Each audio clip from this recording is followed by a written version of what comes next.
장기적인 관점에서 주식은 한 10년 이상 보유를 하면서 가는데, 그러면 한 개 주식을 10년 이상 보유하면 굉장히 리스크하거든요. 그러니까 이제 펀드 위주로 가는 게 맞다라고 생각이 드는데, 그러면 전반적인 흐름을 봤을 때 코스피 투자했을 때 수익률이 낮죠, 외국보다. 그러니까 그렇게 가려면은 전반적인 코스피 인덱스 자체의 수익률이 높아질 수 있는 그런 기업 밸류업이나 산업 구조 조정들이 필요하고, 인덱스들을 쭉 사모아서 저축하듯이 하는 식으로 가는 게 정상화되고 바람직한 방향이 아닌가.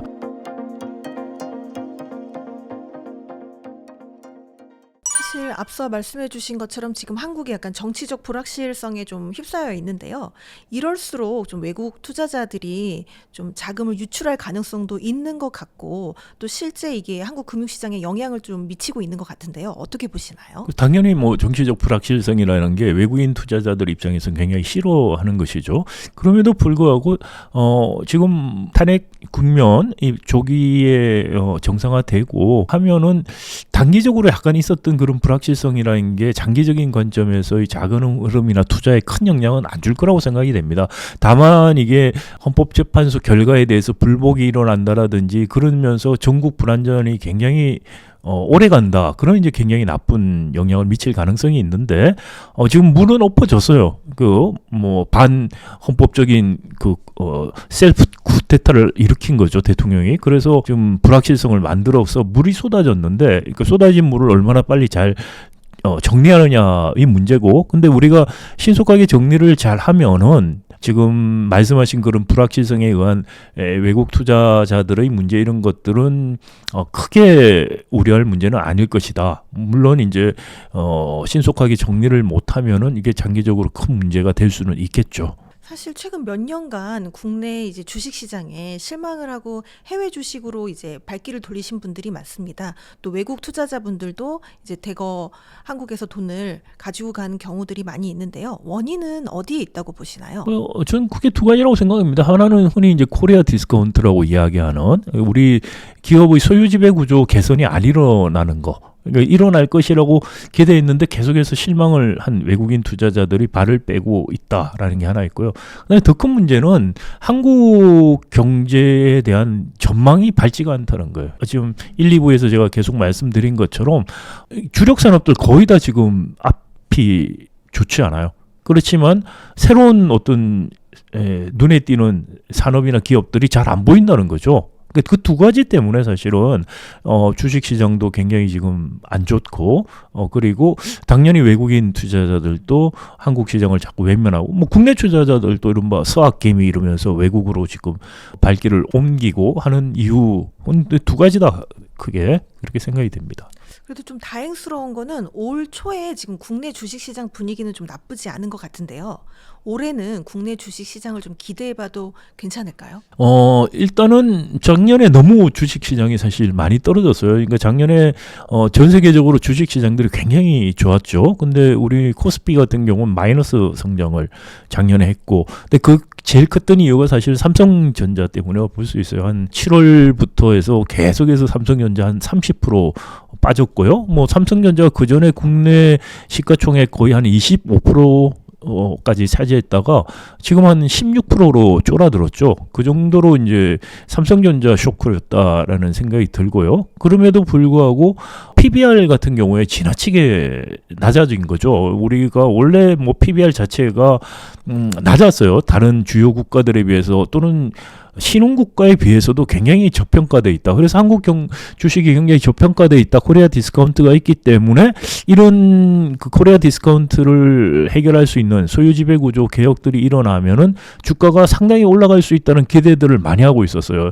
예를 들어서 문재인 정부가 들어왔을 때 외국의 투자자들한테 제가 개인적으로 문의를 여러 번 받았어요. 언론도 그렇고 외국 언론이나 또는 외국 투자자들이 저한테 사실 개인적으로 연락을 해와서 물어본 것 중에 하나가 문재인 정부가 이렇게 그런 소유지배 구조 개혁, 코리아 디스카운트 해소를 위한 그런 개혁을 할 것 같냐, 언제쯤 할 것 같냐라는 문의를 했었어요. 제가 이제 답변은 안 할 거라고 이야기를 해서, 이 문재인 정부는 굉장히 친재벌 정권이기 때문에 이재명 대표가 최근에 고백한 것처럼 중도 보수 정권이에요, 사실은. 그래서 뭐 이제 국힘 계열 정권은 아주 노골적으로 그러고 이제 민주당 계열 정권들은 지금까지 은근히 그렇게 해왔어요, 사실은. 그래서 근데 외부나 일반 국민이나 외국인 투자자들은 개혁적이라고 생각을 하거든요. 그리고 특히 이제 촛불 이후에 들어왔고 했기 때문에 그 정경유착, 그 이재용, 박근혜, 최순실 정경유착 이후에 들어온 정권이기 때문에 개혁할 거라고들 생각을 많이 했는데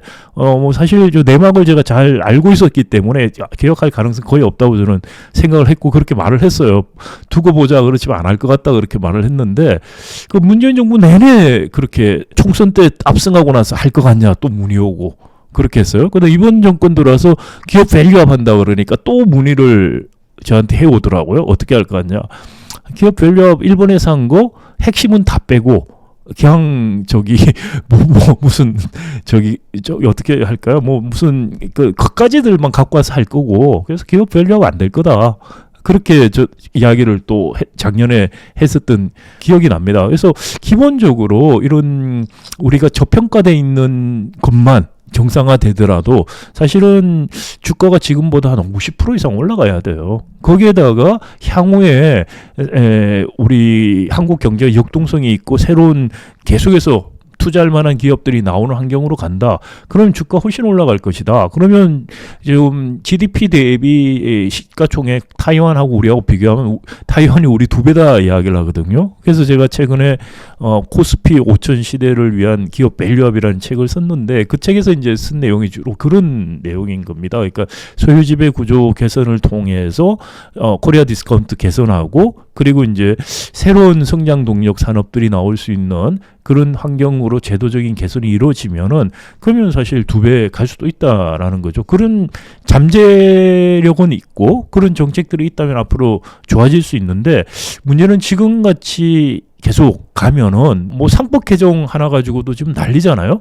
그러니까 일본 같은 경우에 기업 밸류업 프로그램이라고 부른 거는 2023년의 이야기이긴 한데 사실 2015년부터 아베노믹스의 세 번째 화살이라고 하는 기업 구조조정 정책에서 시작이 됐어요. 그때부터 그때는 큰 기업들 수출 주도형 기업들 중심으로 하다가 그다음에 2023년에 와서 내수 중견기업까지 확산을 시킨 것들이라고 볼 수 있거든요. 그게 그러니까 10년 이상 쌓였던 거예요. 그런데 우리 같은 경우에 이제 2023년에서 중요한 내용은 빼버리고 격가지만 가져와서 지금 하겠다고 하니까 지금 효과가 안 나고 있는데 만약에 우리도 소유지배 구조 개선 통해서 밸류업 부분들을 한다면은 그것만 해도 지금 좋아질 수 있는 부분들은 충분히 있고 그런 의미에서 지금 작년까지 너무 한국 주가가 저평가가 됐다는 것 때문에 사실 올 초에 지금 좀 좋아지는 부분들이 있는데 이게 그렇다고 해서 지속적으로 올라가는 말씀드린 것처럼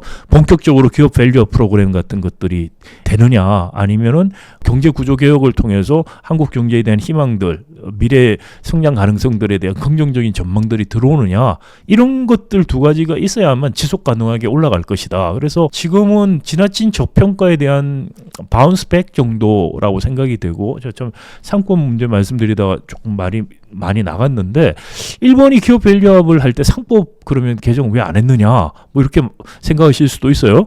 일본은 우리나라 상법 지금 개정하지 않은 대로 하고 있어요.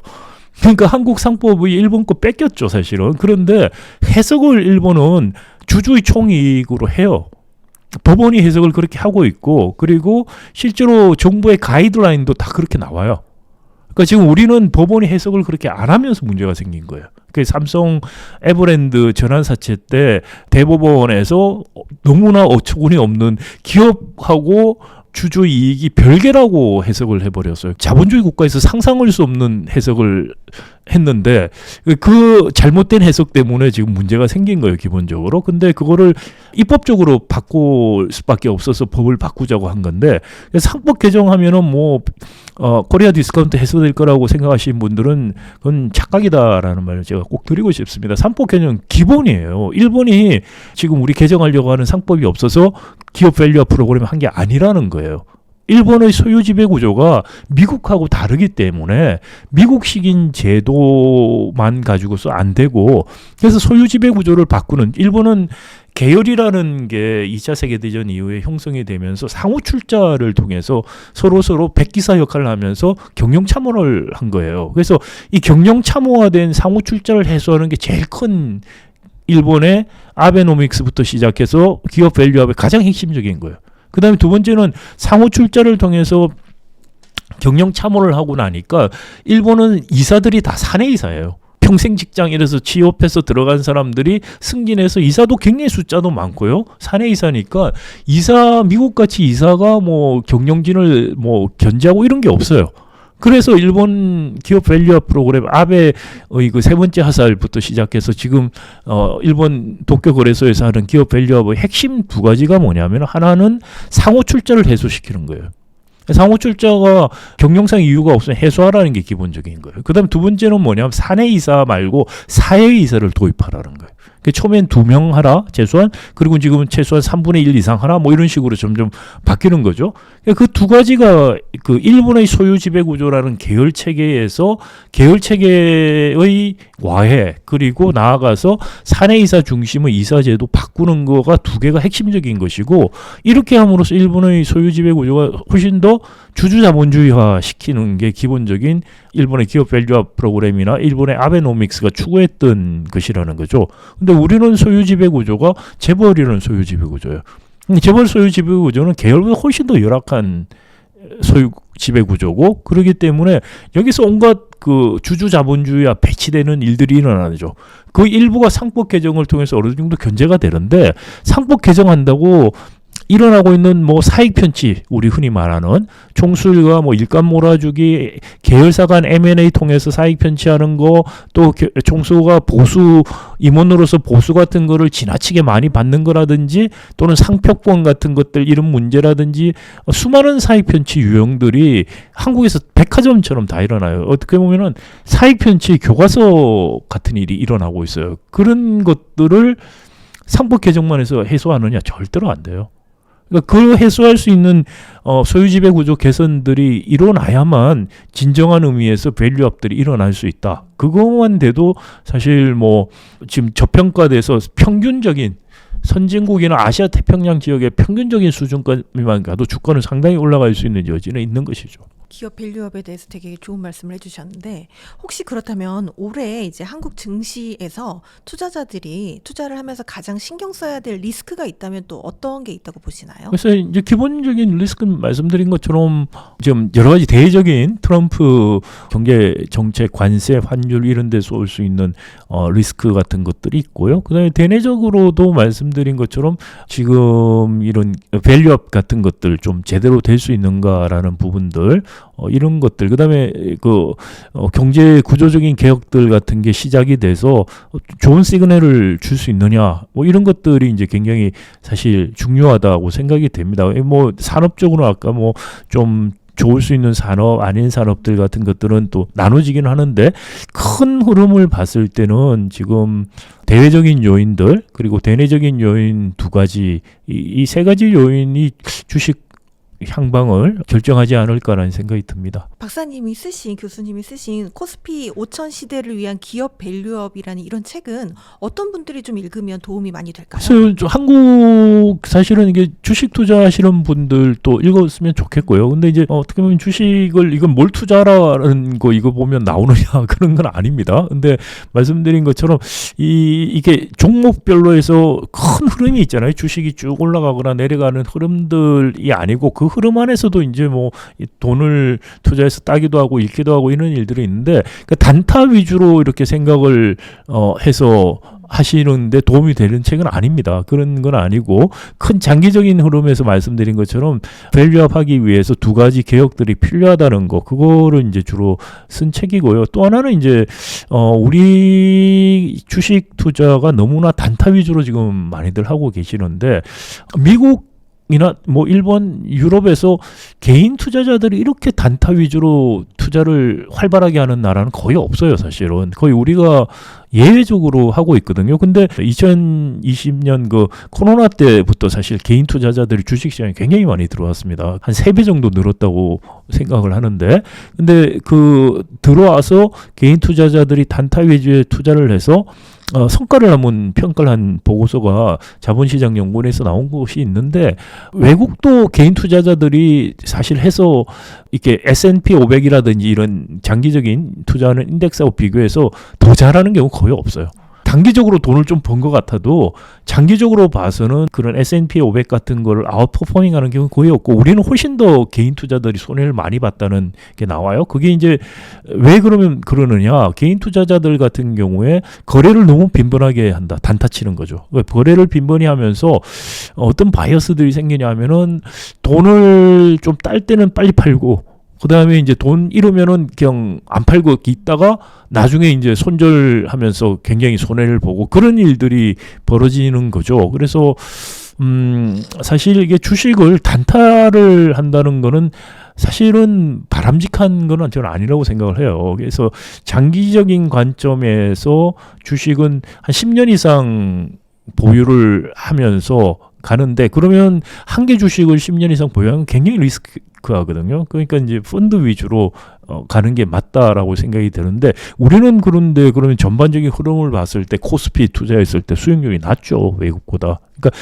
그렇게 가려면은 전반적인 코스피 인덱스 자체의 수익률이 높아질 수 있는 그런 기업 밸류업이나 산업 구조 조정들이 필요하고 그러니까 개인들이 그런 단타보다는 그런 은행에 그냥 저금 드는 게 아니고 그런 인덱스들을 쭉 사모아서 저축하듯이 하는 식으로 가는 게 정상화되고 바람직한 방향이 아닌가라는 생각이고요. 그리고 이게 세제적인 측면이나 이런 면에서도 인적 자본을 쌓고 하는 노력에는 세금을 많이 내고 그 다음에 그 금융자산은 세금 안 내고 이런 이제 왜곡들이 지금 굉장히 많이 생겨요. 특히 이제 코로나 이후에 젊은 층들이 주식이나 코인에 굉장히 많이 들어오면서 젊은 층 표심을 사로잡기 위한 정치권들이 이제 그런 일들을 좀 계속하면서 또 이제 젊은 분들이 그렇게 단타에서 돈을 누가 벌었다고 이제 그러니까 자기도 벌 거라고 생각들을 많이 하게 만드는 거죠. 그러니까 어떻게 보면은 정상적인 경제 활동과 그다음에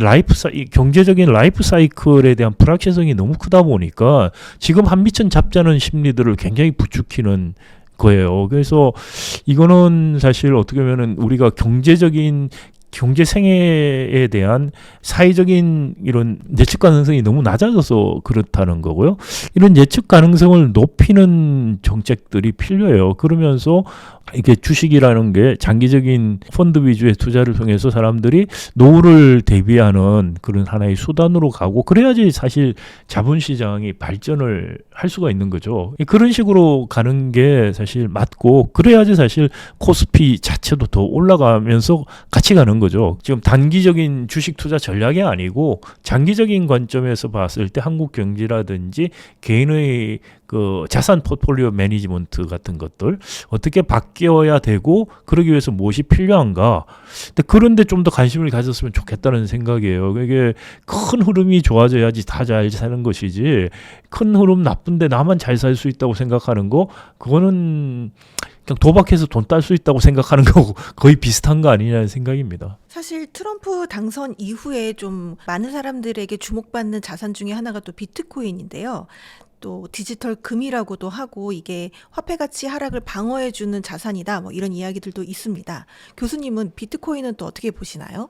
이게 참 뭐 비트코인에 대해서 가상화폐, 암호화폐 뭐 이렇게 부르는데 굉장히 다양한 의견들이 있어요. 근데 이제 트럼프가 들어오면서 왜 그러면 비트코인들이 좋아질 거라고 생각을 했냐면은 기본적으로 환율 아까 전에 말씀을 드렸는데 관세를 올리며도 미국의 소비자 물가는 별로 안 올라갈 것이다 이렇게 주장하는 특히 지금 대통령 경제자문위원회 위원장으로 지명된 스티븐 밀런 같은 사람이 그런 이야기들을 하는데 근데 이제 그렇게 되면 이야기한 게 아까 뭐 무역수지 적자가 줄어들고 그러다 보면 강달러가 되고 상대적으로 위안화는 약화되고 강달러가 된다는 거죠.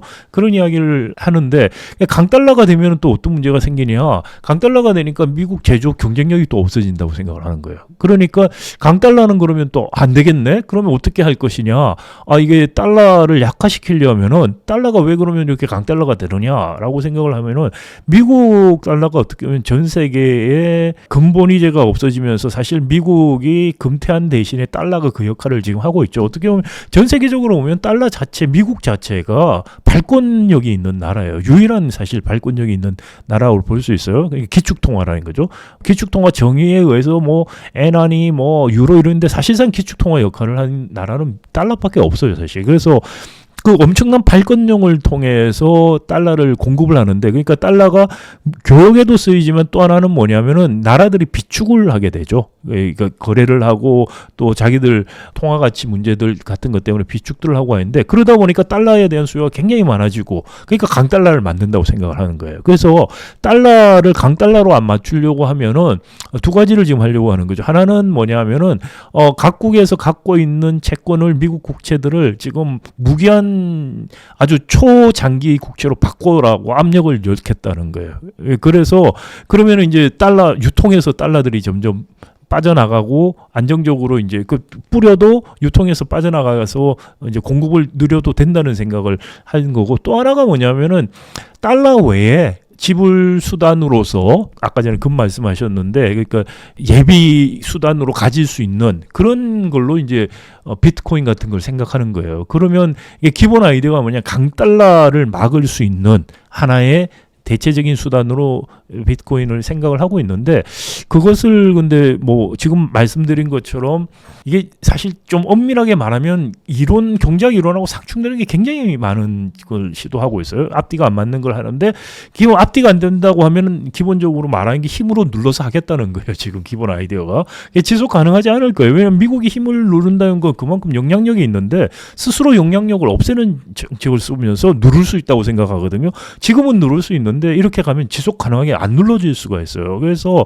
여러 가지 면에서 트럼프 정책은 장기적인 면에서 지속 가능하지 않을 것이라는 게 대부분의 학자들이 생각하는 건데, 근데 트럼프 대통령 주위에 있는 사람도 아직까지 생각이 다른 것 같아요. 그래서 그걸 지금 실험적으로 해보려고 하는데, 하여튼 그래서 이제 비트코인 같은 경우를 좀 더 그런 생각 때문에 사실은 비트코인을 트럼프 행정부에서는 더 우호적으로 지금 생각을 하고 있다는 거고, 근데 이게 모순된 것 중에 하나가 뭐냐면은 미국이 강달러가 돼서 제조업 일자리가 없어지고, 그래서 문제가 되고 직장이 없어져서 블루칼라들 그런 사람들한테 표를 트럼프가 얻고, 너희들 직장을 내가 뺏어와서 다 갖다 줄게 이렇게 지금 이야기를 한 거잖아요. 그래서 하겠다고 하는 건데, 사실은 이게 발권력을 가지고 있기 때문에 미국이 엄청난 혜택을 누리는 거예요. 그래서 EU가 뭐 유로 만들고 한 것도 자기들도 발권력을 가지고 싶어서 한 거거든요. 근데 지금 사실 잘 안 되는 건데, 우리 중앙은행 한번 생각해 보시면은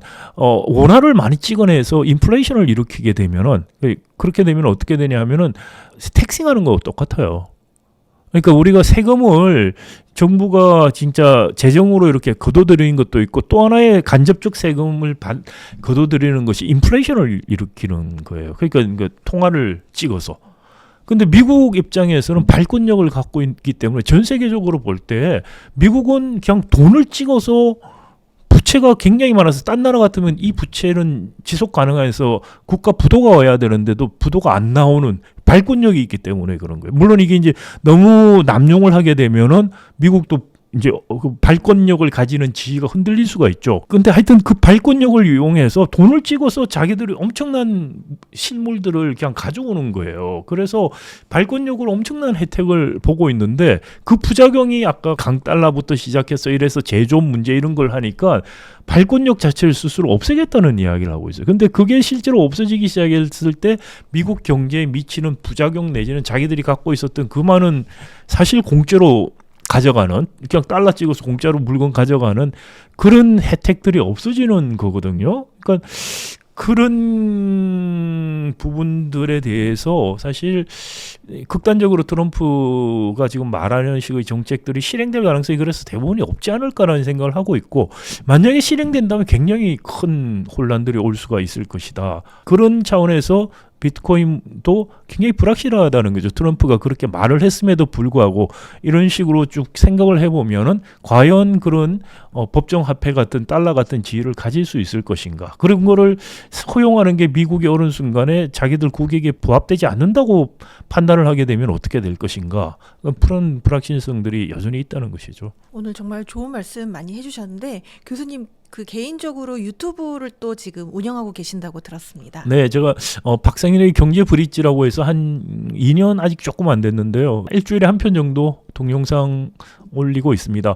약간 어렵다고 이야기하시는 분들이 많은데 한국 경제라든지 세계 경제 문제에 대해서 조금 더 이론적인 차원에서 분석을 하고 또 대안들을 좀 제시하고 하는 내용들입니다. 그래서 좀 한국 경제나 세계 경제 문제를 심층적으로 한번 다루는 유튜브 채널 찾고 계신다면 박상인의 경제 브릿지 한번 방문해 주시면 좋을 것 같습니다. 네. 오늘 소중한 시간 내주셔서 정말 감사드립니다. 마지막으로 성공의 진심인 구독자분들께 한 말씀 부탁드립니다.